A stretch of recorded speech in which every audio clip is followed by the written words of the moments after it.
नमस्कार साथियों, नीफेम की एक्सपोर्ट मैनेजमेंट क्लासेज में आपका सभी का स्वागत है।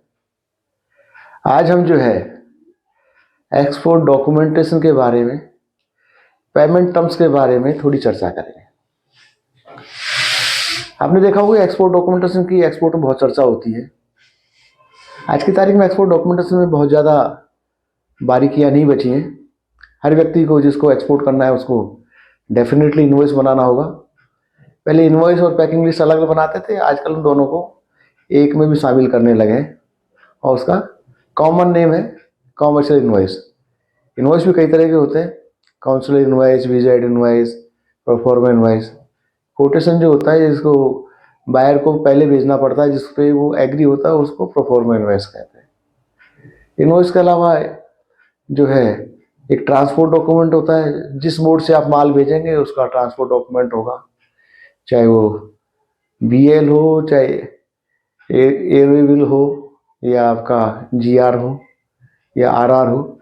ये ट्रांसपोर्ट डॉक्यूमेंट है, परंतु उन सभी के अंदर बहुत बारीकियां हैं। कौन सा डॉक्यूमेंट में क्या सावधानी रखनी है। कई कई बार ऐसा होता है कि माल बाई सी भेजा, आपने बाई सी भेजा और आपके सीएचए ने या आपके ट्रांसपोर्टर ने आपको डॉक्यूमेंट जो बीएल है उसकी 2 कॉपी आपको दी, जबकि एक्चुअली उसकी ओरिजिनल कॉपी, जिसको नेगोशिएबल कॉपी कहते हैं, वो 3 होती है। और नॉर्मली 3 होती है, पर कुछ केस में 2 भी होती है। मान लिया कि आपके केस में 3 थी और आपको 2 दी गई। अब एक कॉपी उसके पास रहेगी तो उस कॉपी से जो है उसकी माल की डिलीवरी ली जा सकती है और आपको पता ही नहीं है। और आपने बायर के कहने पे मान लिया कि आपको डॉक्यूमेंट उसने पूरे दिए, आपके सीएचए ने या आपके ट्रांसपोर्टर ने या आपके शिपिंग लाइन वाले ने, और वो डॉक्यूमेंट आपने पूरे के पूरे आपने बायर को डायरेक्टली भेज दिए। तो बात वहीं पे आ गई कि माल आपने बेचा नहीं, आपने गिफ्ट कर दिया, क्योंकि सब कुछ अगले के पास पहुंच गया, माल की डिलीवरी पहुंच गई, माल फिजिकली पहुंच गया, तो फिर पैसा देने की जरूरत कहाँ है। पैसा तो आदमी जब ही देता है जबकि कहीं न कहीं कुछ न कुछ अटका रहता है। तो बिजनेस के अंदर विश्वास का एक बहुत बड़ा महत्व है, परंतु अंधविश्वास करने के बाद में तो सफलता में बहुत बड़ा क्वेश्चन मार्क है। तो डॉक्यूमेंटेशन में बताया कि मैंने आपको कॉमर्शियल इनवॉइस, ट्रांसपोर्ट डॉक्यूमेंट और उसके अलावा इंश्योरेंस, उसके अलावा रेगुलेटरी के अंदर जो है शिपिंग बिल सबसे ज़्यादा प्रचलन में आता है। इसके और भी कुछ वेरिएंट है, जिस भी मोड से आप माल भेज रहे हैं उसके अलग अलग कुछ माल शिपिंग बिल के अलग अलग टाइप हैं। जैसे एक्सपोर्ट बिल भी होता है, आपका कोरियर से भेजे तो कोरियर शिपिंग बिल भी होता है। तो ये इस तरह के डॉक्यूमेंट जो है ये आपके कस्टम का डॉक्यूमेंट है, कस्टम से क्लियरेंस कराने के बाद ही वो इश्यू होता है। तो वो डॉक्यूमेंट बायर को नहीं भेजा जाता है, वो डॉक्यूमेंट आपके अपने बैंक को, जहाँ से आपको ये डॉक्यूमेंट क्लियर करवाने हैं, पेमेंट क्लियर करवाना, वहाँ दिया जाता है। ये सारी चीज़ें जो है विस्तार में इस प्रोग्राम के अंदर हम, इस कोर्स के अंदर हम डिस्कस करेंगे। तो एक्सपोर्ट डॉक्यूमेंटेशन के बारे में बहुत ज़्यादा चीज़ें डिस्कस की जाती हैं, की जानी भी चाहिए, परंतु इतना बड़ा सिग्निफिकेंस नहीं है इसका। सिग्निफिकेंस इसके अलावा बहुत सारी चीज़ों का है, जैसे आपकी पेमेंट टर्म्स। आप माल जो है नगद में बेच रहे हैं तो नगद में एडवांस पेमेंट सबसे ज़्यादा सेफ माना जाता है।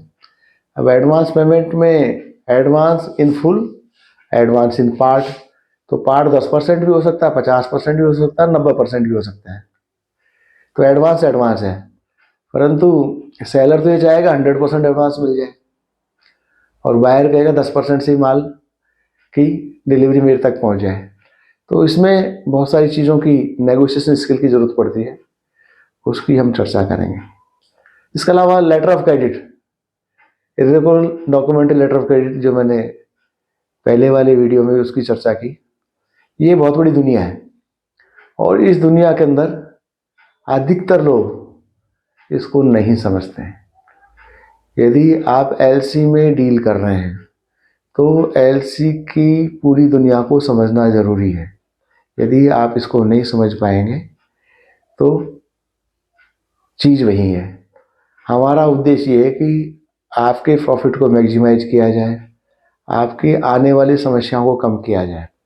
हम किसी तरह की हवाई बातों में विश्वास नहीं रखते हैं। हम ये नहीं कहेंगे कि आपको 2 घंटे की क्लास सुनने के बाद में आपकी दुनिया बदल जाएगी, परंतु ये कहते हैं कि आपका सोच बदल जाएगी। आपके जो अभी जो आपकी जानकारी है उसमें ज़रूर इजाफा होगा, और ये इजाफा जो है ज़िंदगी के अंदर कोई व्यक्ति हो, ताज ज़िंदगी सीखने की उम्र होती है। जितनी नॉलेज आपके पास होगी उतना आपका बिजनेस बढ़ेगा, उतना आपका प्रॉफिट बढ़ेगा। और हमारा उद्देश्य एकमात्र यही है कि आपकी नॉलेज के भंडार को बढ़ाया जाए, और उस भंडार की वजह से आप अपने बिजनेस को दिनों दिन आगे बढ़ाएं और प्रॉफिट को मैक्सिमाइज करें। तो फ्रेंड्स, ये इस तरह की चीज़ें जो है ये आपको केवल सैंपल के रूप में आपको बताई है, क्योंकि दुनिया तो बड़ी है ही। तो दुनिया बड़ी है तो नेचुरली आपको इसमें समय देना होगा। तो समय के लिए हमारे कोर्स को आपको ऑप्ट करना होगा। तो आज का जो वीडियो उसको हम यहीं समाप्त करते हैं, और आपसे अनुरोध करते हैं कि इस वीडियो को लाइक करें, सब्सक्राइब करें और संभव हो तो उसको शेयर करें। Thank you very much.